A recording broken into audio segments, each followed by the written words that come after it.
my goodness! It was an accident, okay? It's plus. That's what you sound like. You sound like it's a sword.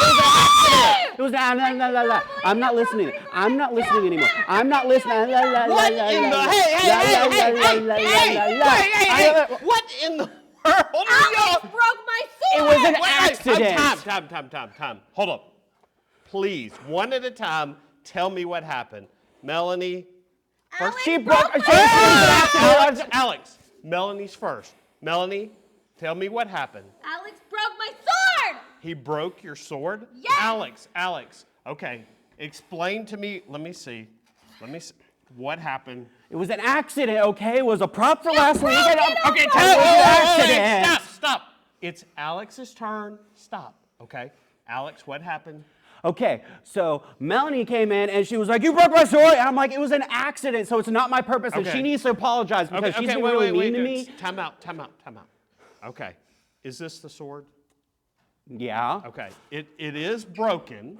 I see that. So, Alex, let me ask you this. When you were using it, did it break? Alex? Yeah, but Okay, but okay, it was an accident. Stop. So, Alex, even if it was an accident, have you thought to say you're sorry to Melanie? Well, no, I didn't do it on purpose. Okay, it was an But accident. here's the thing. It doesn't matter if you did it on purpose or not, or if it was an accident. The right thing to do is to say you're sorry. Okay. Sorry. Wait, Alex, come on. Are you kidding me? That is not sorry. That's not a real apology. You've got to be honest and tell her, say, "Hey, listen, I was playing with your sword and I accidentally broke it. Could you please forgive me?" Melanie, I was playing with your sword and I accidentally broke it. Would you please forgive me? Absolutely not. You Okay. did. Come on. Now, listen. This is important. Melanie, just like he had to say he was sorry, you have to be willing to forgive him when he does it. Mm-hmm. He didn't mean to, and it was an accident. And so when somebody is really sincere, you have to be willing to say, "Hey, I forgive you." You're right. You think you can do that? Yes. Okay. Alex, I'm sorry. I forgive you. Okay. So are we better now? You know what? This is great timing, though, guys, because I've got a story that I want to talk about forgiveness. And since you are both here, would y'all like to help me with this story? Okay, but can I be the main character? Look. No, I want to be the main character. I tell you what, there are two main characters. As a matter of fact, we have 4 characters. You guys can both be 2 each. Does that sound good? Sounds good. Okay. I get to pick first. Okay. I get to pick first. You see what I have to put up with, guys? This is unbelievable. Well, we're so glad you're joining us today for Cascade Kids, and I have an incredible story from the Bible you're not going to want to miss. And it's a story that comes from the book of 1 Samuel. Now, 1 Samuel is in the Old Testament, and this story is about a lady by the name of Abigail. I think she's coming. Abigail. Now, Abigail was married to a man by the name of Nabal. Now, listen, guys. Nabal was not a very nice man. He was very wealthy, but he was also very, very greedy. Now, let me tell you why this is important. There was a person in his area by the name of David, King David. Now, King David had already been chosen to be the next king. But because King Saul was still alive, David had not yet become the king. And King Saul heard about this, and you know what he did? He tried to kill David. So David was in hiding with all of his men, and they're hiding around Nabal's area. Well, one day, David comes to his men, and he says, "Listen, men, for so long, we have been in Nabal's area, and we haven't taken any of his things, and I see it's now time to prepare the sheep. So I need a servant." You. Get right, soldier. There we go. And David told his servant, go down to Nabal and tell him who you are and say, listen, we've been protecting your land, protecting your people. We haven't taken anything that doesn't belong to us. Would you be willing to share some of your sheep with us? So that's exactly what the servant does. She goes down to see Nabal. Now, when she gets to Nabal, she says, Nabal, I am one of David's servants, and we would like to know if you would be willing to give us some food to eat, some of your sheep. Well, listen to what Nabal said. He said, wait a minute, who is this David, and who is this son of Jesse? Many servants are breaking away from their masters these days. Why should I give my bread and water to them?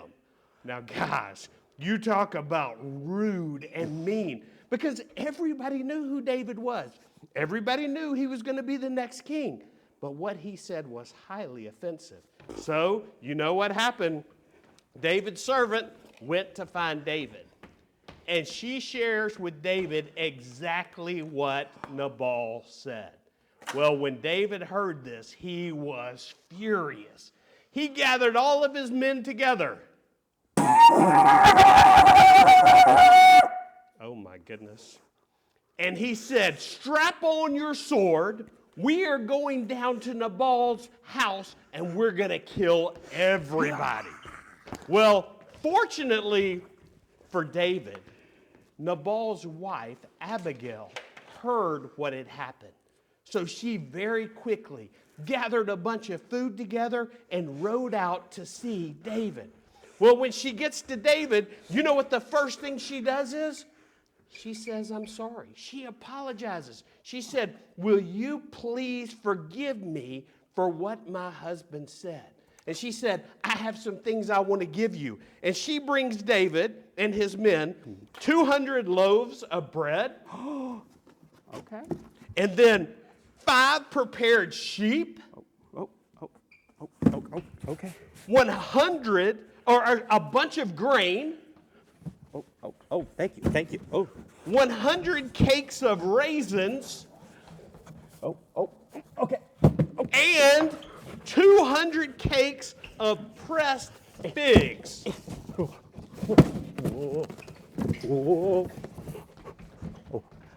I got it. Whoa! That was a lot of food. But what happened is when David saw Abigail's heart and how she was willing to apologize for something she didn't even do, you know what he said to her? This is what he said. He said, praise be to the Lord God of Israel, who has sent you here today to meet me.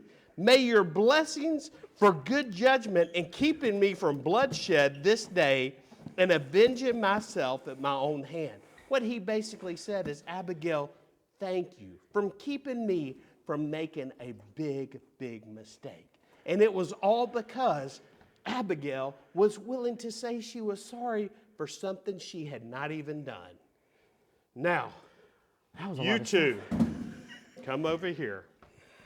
Let me ask you, what did you guys learn from our lesson today?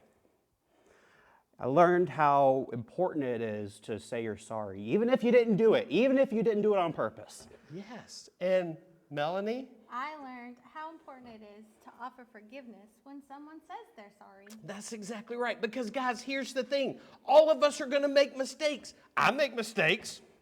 We all do. And here's the thing. When we do, we need to be quick to say we're sorry. And so when somebody comes to us, we need to be willing to say, I forgive you. You got it, guys. I'm glad you guys get it. Hope you guys got it. Hope you enjoyed today, and we can't wait to see you again real soon. Bye.